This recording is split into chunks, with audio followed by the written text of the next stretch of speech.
Thank you for welcoming me onto your headphones or onto your screens, depending on how you're listening to this. My name is Edward, and this is the Rollback, folks. Very, very soon, we will be seeing the final outing of Daniel Craig as James Bond in No Time to Die. That said, I want to go back and try to review the series before the movie comes out. We'll see how we get there.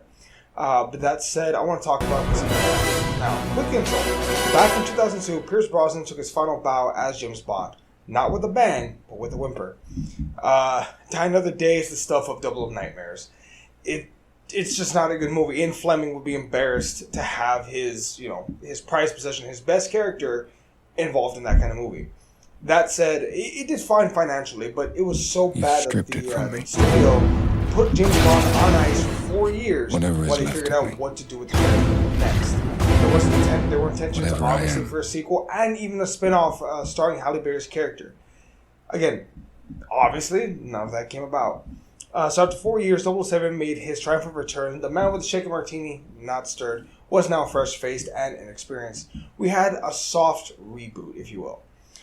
This new Bond was prone to anger and outbursts and mistakes, and unlike the men in the previous movies, he was noticeably inexperienced and he wasn't always put together.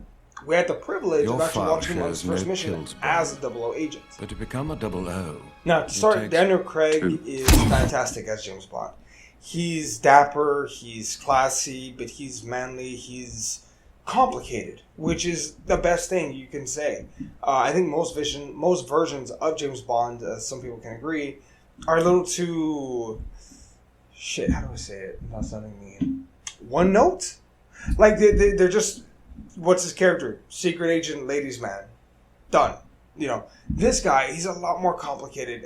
He's caring, but he's, again, has anger issues. He's prone to outbursts. He's layered. And that's a great change of pace, in my opinion.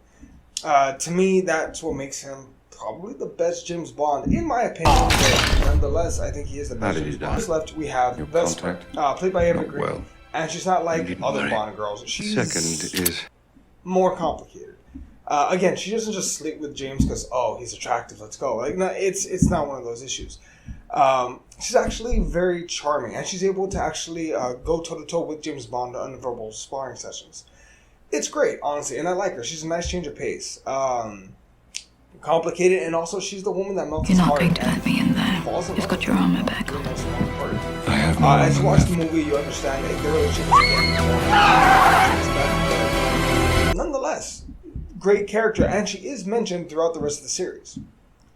And finally, fighting out of the blue corner, and I will butcher this pronunciation, I am sorry. Matt McKinsley plays Lashif, a villain worthy of the 007 status. He's a villain that's as ruthless as he is smart, and bear in mind, he's a chess grandmaster, and he's stupid. The man was Lashif, poker, private banker to the world's terrorists. Good then. Which would explain how he could set up a high-stakes poker game at Casino Royale in Montenegro. He takes all the money that he's banking, right, and he bets it all to short a certain stock. Now, once that stock does not get shortened, he loses a shit ton of money. So, to try and recoup the money, he hosts a huge poker game before the world's criminals can hunt him and go full Hannibal Lecter on his ass. Now, on the other side of that coin, James is actually the guy who fucked up that short bid, and now he's on a collision course with Lashif. He's going to go play the poker game. Now, if James loses, Britain and the U.S. would have directly funded domestic terrorism. But, nonetheless, bets on. We'll win. Now, this movie... If he loses this game, he'll have nowhere to run. You're the best player in the service. This movie is... The Treasury has agreed to stake you in the game. Called Casino Royale back in the, I want to say, like the 70s or 80s. It sucked. We're going to pretend that never happened. This movie, it's on its own, and it's great. The pros. Besides the acting being good and the action sequences being incredible, they're wonderful. This is also the first movie that I can remember in the 007 universe that incorporates parkour. Also, the writing, again, chef's kiss. Great. You never really lose pace of the action, which, bear in mind, in a movie, I don't want to say this complicated, but this complicated, it's kind of hard. But if you're half paying attention, they really do explain damn near everything to you. To a point where Mathis, one of the supporting characters, actually even tells Ava Green, a.k.a. also the audience, there's a Our government will have directly financed terrorism. Or it's all over. I will be keeping my eye on our government's money. Fucking phenomenal. and all feel perfectly Now, formed this out. feels like an amazing spy thriller. Not to mention, again, the fact that it's an inexperienced James Bond. It's a new thing that we get to have.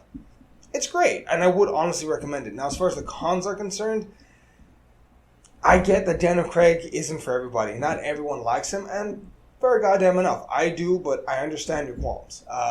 Also, on top of that, there is another issue. If you're not paying attention, Figured and I much know of I'm it about did. to complicate myself. How's our girl? Melted your Which- cold heart yet? It's a fucking James Bond movie to expect. Like, it's, James. just keep up. Just pay attention to the words, and you'll be fine. That's simple.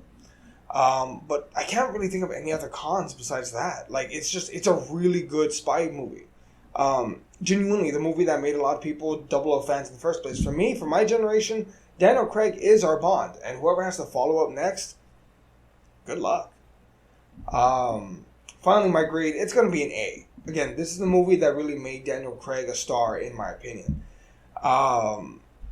So for some people, even 4 films in, this is still the strongest James Bond movie. Which, again, fair I goddamn hope our enough. little For game me, isn't causing you to conspire. personally like Skyfall more. Like, this movie is doesn't something to bother you, scoff at. If can you it? haven't seen it, watch it. Period. That said, that's going to wrap it up for this episode of The Rollback. If you haven't liked and subscribed yet, please do so. If this is the first time to the channel, please like and subscribe. We'd greatly appreciate it. Also, down below, we also have a lot of our links for all of our podcasts. You can check it right down there. And that said, I've been Eddie, and this was The Rollback. See you, everybody.